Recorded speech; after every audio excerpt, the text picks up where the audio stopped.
Hello dear subscribers, today I will show you how to remove the tire pressure wiring on Dacia Logan 2. Many of you have this problem.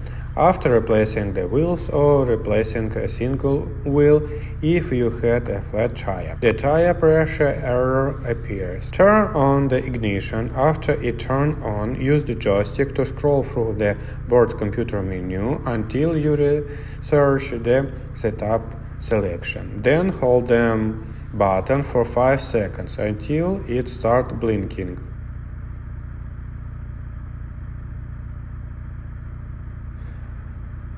When it stops blinking, the initialization is complete.